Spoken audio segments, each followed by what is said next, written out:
Shalom alaihim BC Muhammadiyah. Hari ini saya ingin bicara tentang apa yang trending di tengah-tengah gereja.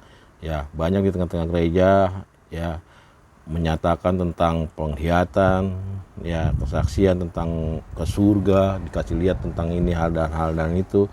Dan kita tahu dalam ajaran kekristenan sesungguhnya ya kesaksian-kesaksian itu bukan sifatnya relatif dan tidak bisa menjadi pegangan mutlak dan tidak bisa menjadi pedoman kekristenan ya, karena sifatnya kesaksian itu hanya pribadi ya, pribadi, tidak ada saksi dari manapun ya.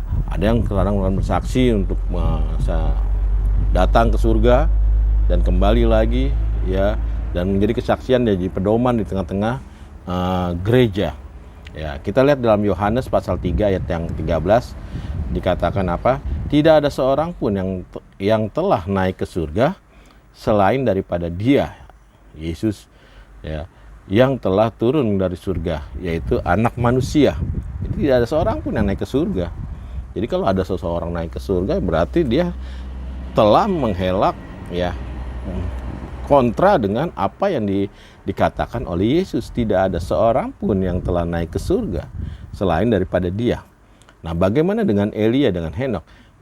Ya, Elia dengan Henokh hanya dia naik ke langit atau Samayim, atau dikatakan Oranus, yang nanti akan diturunkan di akhir zaman. Di dalam kitab Wahyu telah dituliskan ya. Dan begitu juga kesaksian itu hanya menonjolkan pribadinya sendiri, sedangkan Alkitab mengatakan 2 Korintus pasal 4 ayat yang kelima, sebab bukan diri kami yang kami beritakan ya, tetapi Yesus Kristus sebagai Tuhan, dan diri kami sebagai hamba-Mu karena kehendak Yesus. Jadi yang kita beritakan, dasar yang menonjol adalah Kristus ya, karena memang Kristus adalah landasan daripada kekristenan. Jadi landasan kekristenan bukan hanya bukan kesaksian, bukan juga perpuluhan, bukan juga dengan bahasa roh dan tentang hari Sabat, bukan itu. Landasan kekristenan adalah Kristus yang mati dan bangkit dan naik ke surga. Itulah landasan kekristenan ya. Dan kadang juga ada beberapa hamba Tuhan yang mengatakan disuruh Tuhan untuk membangun gerejanya ya, dengan penglihatan-penglihatan dan mendengar suara Tuhan ya. Satu, yang pertama, dari mana kita tahu itu adalah itu disuruh dan ada saksinya ya, itu disuruh Tuhan atau ada saksinya? Dari mana kita tahu?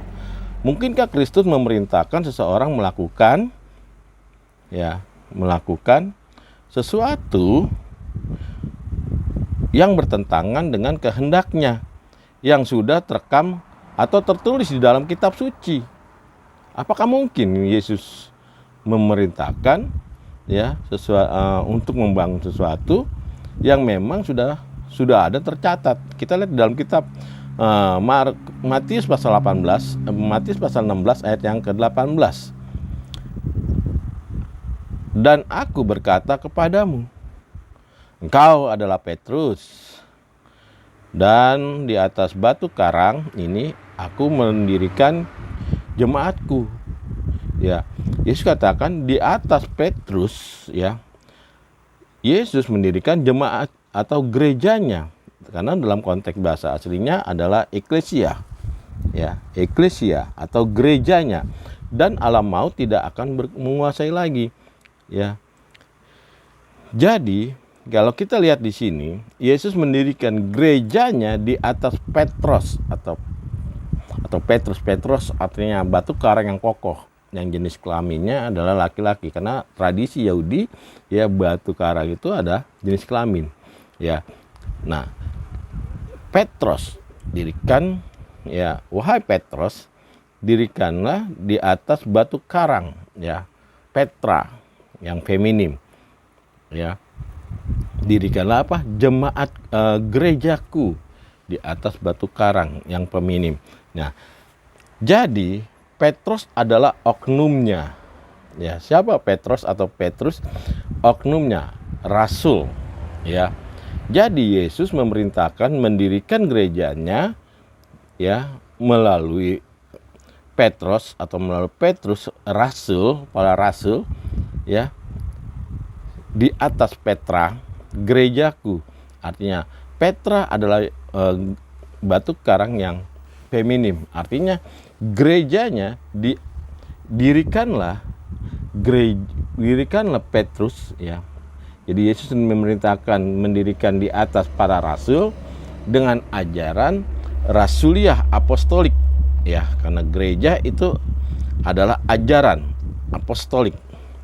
Jadi Yesus memerintahkan dirikanlah gereja. Jadi gereja itu landasannya rasul dan ajarannya rasuliah atau apostolik. Itulah yang Yesus inginkan, ya, memerintahkan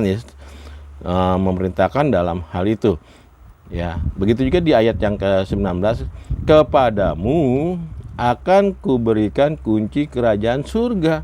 Kepada siapa? Kepada para rasul Petrus tadi, ya. Apa yang kau ikat di dunia akan terikat di surga, dan apa yang kau lepaskan di dunia ini akan terlepas di surga. Artinya apa? Kunci kerajaan surga ada di para rasul, ada di Petrus tadi. Siapa Petrus? Petrus adalah ketua daripada rasul-rasul, yang 12 rasul ini, ya. Jadi di atas para rasul diberikanlah kunci kerajaan surga itu tersebut, ya. Dan begitu juga para rasul yang lain, ya. Kita lihat dalam Matius 18 ayat 18, aku berkata kepadamu, sesungguhnya apa yang kamu ikat di dunia ini akan terikat di surga, ya. Perkataan ini, ya, juga dikatakan kepada rasul-rasul yang lain, ya. Pada saat itulah Yesus memerintahkan memberikan kuasa kunci kerajaan surga kepada Petrus. Lalu Petrus menyampaikan kepada rasul-rasul yang lain, sehingga Matius juga mencatat, ya, bahwa para rasul juga diberikan kunci kerajaan surga. Jadi yang memegang kunci kerajaan surga adalah para rasul. Itu sebabnya gereja itu harus dibangun landasan ajaran apostolik, ajaran iman rasuliah, dan juga didirikan di atas rasul, ya. Itu saja yang dapat saya bagikan. Kiranya Tuhan Yesus memberkati kita semua.